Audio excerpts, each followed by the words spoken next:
Et s'il n'y avait pas eu occupation des territoires palestiniens, s'il n'y avait pas de blocus autour de Gaza, est-ce qu'il y aurait eu le 7 octobre? Je n'ai pas la réponse, je vous pose la question. Mais je vais vous dire, pas s'il n'y avait pas eu l'occupation ou s'il n'y avait pas eu le blocus, il n'y aurait pas eu le 7 octobre. Rien ne justifie le 7 octobre. C'est parce que...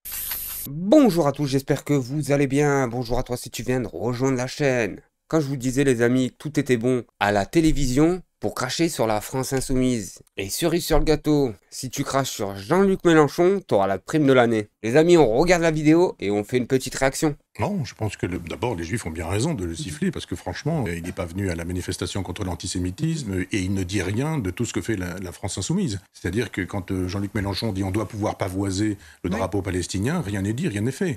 Le chef de l'État pourrait intervenir, un peu comme le général de Gaulle avec sa vareuse, en disant il y a péril en la demeure. Voilà quelqu'un qui fait l'éloge. Alors pour ces personnes-là, sortir un drapeau palestinien serait un danger pour l'État français. C'est hallucinant d'entendre ça les amis. Est-ce qu'on a parlé comme ça quand on a sorti des drapeaux israéliens dans la manifestation du 7 octobre? Non, je le pense pas. Et comme d'habitude les amis, tout est bon pour cracher sur la France insoumise. Et si tu veux ta prime de l'année, Jean-Luc Mélenchon est la cible préférée de ces hyènes qui sont en train de torpiller notre État. Jeu de l'intifada en France, qui nous fait savoir qu'effectivement on peut prendre les armes, etc., etc. Mais on nous dit le danger vient de Marine Le Pen, mais c'est tous les jours que nous avons des antisémites à la France insoumise en disant il frôle l'antisémitisme, il est à touche-touche avec l'antisémitisme. Non, il est antisémite. Il est antisémite. Et je crois que c'est Bruno Retailleau je suis sûr que c'est Bruno Retailleau qui a cité Vladimir Vrankelevitch à l'Assemblée nationale pour nous expliquer que de fait, l'antisémitisme avait changé. Entre l'antisémitisme contemporain de Jésus, peuple déicide, etc., l'antisémitisme de Voltaire, l'antisémitisme des socialistes français ou de Marx au XIXe siècle, tout ça a changé. Et il a raison, Bruno Retailleau, de dire qu'aujourd'hui, l'antisémitisme et l'antisionisme ont partie liée. Si vous ne voulez pas qu'Israël existe, qu'est-ce que vous allez faire des Israéliens? Vous allez les remettre à l'eau. Et ça, c'est le deux poids de mesure que je dénonce dans Réaction Révolution, bien sûr, les amis. On ne parlait pas comme ça pour les Gazaouis. Parce que je vous le dis tout de suite, si ça continue comme ça, c'est sur le doigt de la main qu'on comptera les Palestiniens. Mais bien sûr, ces personnes-là sont nées avant la honte. Parce que venir se pavaner sur les plateaux TV en inversant les rôles et en nous faisant croire qu'Israël souffrirait plus que la bande de Gaza ou que les civils libanais, je vous le dis les amis, ils se foutraient bien de notre gueule. C'est ça vraiment la question que ne perçoit pas, enfin j'en sais rien, Emmanuel Macron. Je sais pas de quoi ça relève, mais c'est l'existence d'Israël qui est en jeu. C'est pas juste de libérer deux ou trois otages. Et là, vous l'avez bien entendu. Hein. Je vais vous la remettre, les amis. Parce que celle-là, elle est spectaculaire. De libérer deux ou trois. Attendez. Je sais pas de quoi ça relève, mais c'est l'existence d'Israël qui est en jeu. Écoutez. C'est pas juste... Voilà. C'est pas juste 2-3 otages. C'est pour vous dire que les otages, objectivement, Israël s'en tartine la rondelle. Sans être vulgaire, bien sûr. C'est juste un alibi pour continuer à coloniser Gaza, le Liban, la Cisjordanie, bientôt le Yémen, bientôt l'Iran. Mais vous inquiétez pas pour ceux qui protègent le pays du bien. On l'a bien vu avec le bombardement de l'ONU. Le jour où ils auront leur grand état, faudra pas venir chouiner quand à votre tour, ils viendront vous coloniser. De libérer deux ou trois otages, vous êtes la seule, presque la seule à pouvoir donner leur nom tous les jours aux deux Français qui sont... Et là, les amis, je suis obligé de couper parce que le deux poids de mesure, on le voit et on le revoit. À chaque fois, c'est la même musique, la même chanson. Quand c'est la France insoumise qui vient sur les plateaux de TV de CNews, on leur coupe la parole tous les 2 secondes. Mais par contre, on voit que Michel Onfray, ça c'est comme BHL et tous les autres, qui viennent lancer leur propagande tranquillement, sans que les présentateurs leur coupent 1 seconde la parole. Et posez-vous la question pourquoi, les amis. Père et Ouad, les deux otages. Il est question de détruire l'État d'Israël. L'Iran le dit, le Hezbollah le dit, le Hamas le dit, aussi les trois le disent. Ahmadinejad, dans son temps, disait déjà qu'il fallait rayer Israël de la carte. Et Mélenchon, déjà, en son temps, disait que c'était formidable. Voilà quelqu'un qui... L'ayatollah Khomeini aussi. Oui, mais Mélenchon et les siens... Mais vous l'avez entendu? Vous l'avez entendu? Et ça, c'est diffamatoire. Et Onfray, sache que Jean-Luc va porter plainte contre toi. Parce que là, tu es en train d'inventer une histoire qui n'a jamais existé. Jean-Luc Mélenchon n'a jamais dit ça. Ne sont pas des dangers pour la démocratie. Ils soutiennent des pays qui disent qu'il faut détruire physiquement Israël. Il y a un moment donné où le problème, c'est plus de savoir s'il faut livrer des armes ou pas livrer des armes.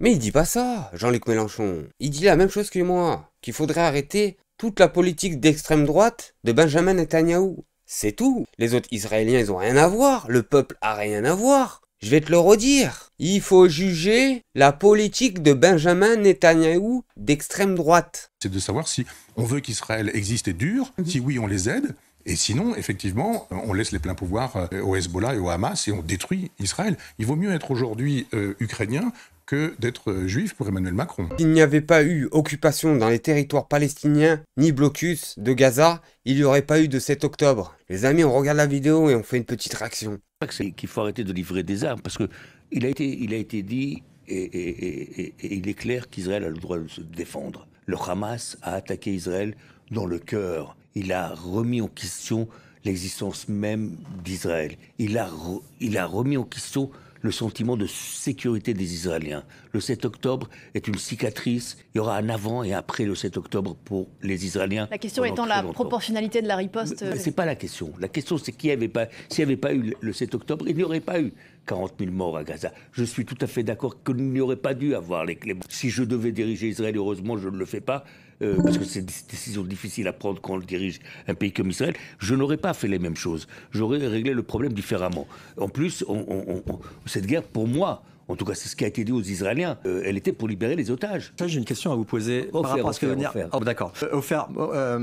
J'ai une question à vous poser. Est-ce que vous dites vous-même, ce qui est vrai, s'il n'y avait pas eu le 7 octobre, il n'y aurait pas eu 40 000 morts à Gaza au minimum. Mais est-ce que s'il n'y avait pas eu occupation des territoires palestiniens, s'il n'y avait pas de blocus autour de Gaza, est-ce qu'il y aurait eu le 7 octobre? Je n'ai pas la réponse, je vous pose la question. Mais je vais vous dire, pas s'il n'y avait pas eu l'occupation ou s'il n'y avait pas eu le blocus, il n'y aurait pas eu le 7 octobre. Rien ne justifie le 7 octobre. C'est pas ce que je dis, je vous pose la question. Moi je dis, rien ne justifie le 7 octobre. Ni l'occupation, ni la frustration. Alors pour cette personne-là, il a bien raison. Rien ne justifie le 7 octobre. Mais il faut lui dire à cette personne-là ce qui s'est passé en Palestine, ça aussi c'est inacceptable. Ça aussi on peut pas laisser faire.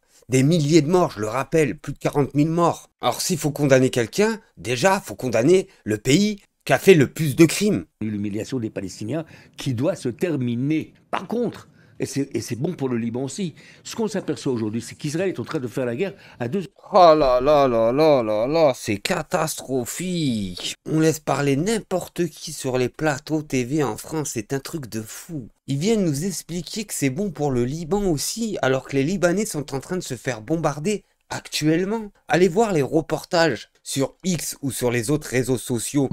Et vous allez voir que c'est catastrophique ce qui se passe au Liban. Sans compter qu'ils se permettent de nous attaquer l'ONU. C'est pour vous dire qu'au Liban, c'est chaud. C'est même très chaud, les amis. Des organisations terroristes, pas des États. Moi, je suis de ceux qui pensent que s'il y avait eu un État palestinien avant le 7 octobre, qui, lui, était souverain de diriger Gaza, de protéger, de donner et de répondre aux besoins des Palestiniens et des Gazaouis. Mais eux, ils sont trop forts. C'est des magiciens, les mecs. Les mecs, ils exécutent. Tous ceux qui étaient aptes à faire de la diplomatie en Palestine, ils ont tous exécutés, sans exception, les amis. Et après ça, ils arrivent à vous dire, mais vu qu'il n'y a pas de diplomate en Palestine, on peut pas négocier avec eux. Non, je suis désolé. Ça peut pas marcher comme ça, les amis. C'est pas, on tue tous les diplomates, et derrière ça, on veut négocier. On négocie avec qui? Ils le disent eux-mêmes, on négocie avec qui? Bah avec ceux que vous avez tués. Et en Iran, ça se passe de la même façon. Au Liban, ça se passe de la même façon. Et c'est toujours la même stratégie avec eux. Sachez que Mélenchon avait prévenu depuis novembre 2023 que le Liban allait être attaqué par le pays du bien, les amis. Qu'on va faire si M. Netanyahou estime que les Libanais ne se comportent pas comme ça lui convient, vu qu'il les a déjà menacés. Son ministre de la Défense a dit « Ce qu'on est en train de faire à Gaza, on est capable de le faire à Beyrouth. » Vous entendez? Beyrouth, c'est la capitale du Liban. Mais lui, il peut dire ça, vous avez entendu? Un chef d'État, notamment le nôtre, nous, on n'est pas liés aux Libanais. Où comptez-vous aller cette fois-ci? Au Liban? Nous avons vu que vous avez commencé. Nous ne le permettrons pas, je l'espère. J'espère que la France saura se tenir fermement, instantanément, aux côtés du Liban, si quoi que ce soit lui arrivait. Il est donc tout à fait clair que dans les menaces qui ont été proférées par les membres du gouvernement de M. Netanyahou, pour les responsables militaires qui leur obéissent, que la cible désignée à propos du Liban est bien la population. Ce sont des menaces qu'on doit prendre au sérieux. Et si on comprend que la menace est là, qu'elle est très forte, et que c'est le point névralgique, alors il faut réfléchir à tous les moyens qui permettent de régler la question posée. Le premier de ces moyens, c'est le cessez-le-feu. Nous avons un droit particulier à dire « pas touche au Liban ». Parce que nous avons 700 militaires français sous casque bleu là-bas. La clé de toute la situation est le cessez-le-feu durable à Gaza. S'il y a cessez-le-feu, tout s'arrêtera. On va laisser le Liban tout seul? Non, c'est pas possible. On a 700 Français là-bas. sous casque bleu. La doctrine d'utilisation des casques bleus a changé depuis sous Chirac. Dorénavant, on ne se laisse plus attacher à des ponts, on riposte. J'ai rencontré le gars qui s'occupe de ça. Je lui dis, qu'est-ce que vous avez prévu? Il a dit non. Dans ce cas, vous n'êtes plus une force d'interposition si la seule chose que vous avez prévue, c'est de vous replier. Normalement, vous devriez vous interposer. Donc ça, c'est une discussion technique, militaire, etc., mais elle a une très grande importance. Ces gens menacent leur pays voisin de le foutre à feu et à sang et de le détruire. Eh ben moi, je veux au moins que les Libanais ils entendent une fois, quelles que soient leurs opinions politiques, quelles que soient leurs divisions entre eux, qu'ils entendent qu'ici, il y a une France qui dit « pas touche au Liban ». L'armée de M. Netanyahou se prépare à intervenir au Liban. L'armée de M. Netanyahou entrera par le sud du Liban. Je demande qu'on respecte la frontière du Liban. De l'autre côté de la frontière, les Français sont en première ligne. Il y a 700 casques bleus. Que se passe-t-il si, pour une raison ou pour une autre, les Français sous casque bleu se trouvent être pris dans les combats? Vous savez que du temps du président Mitterrand, après qu'on ait eu un attentat dans le site où se trouvaient nos militaires, nous avons perdu 50 de nos compatriotes dans cette affaire, nous avons riposté. Vous savez que M. Chirac avait dit que dorénavant, même avec un casque bleu, on ne touche pas un Français, surtout s'il a un casque bleu. Je prends l'exemple du Liban et je vais vous montrer, en disant ça, pourquoi nous avons intérêt au cessez-le-feu à Gaza. Parce que si on cesse le feu à Gaza, la guerre cesse de se propager. Et on fait ce qu'il faudra faire à un moment ou à un autre. Tout le monde discute. Alors comme vous l'avez vu les amis, Jean-Luc Mélenchon nous avait tous prévenus. Faudra pas dire que les politiciens français et européens le savaient pas. Si Jean-Luc Mélenchon le disait en 2023, je pense bien que depuis, les politiciens européens, avec ce qu'ils font le pays du bien dans tout le Moyen-Orient, ils le savaient très bien que ça allait chauffer pour les casques bleus. Sur ce, n'oubliez pas, un petit like, un petit commentaire, ça fait toujours du bien à la chaîne. Merci à tous.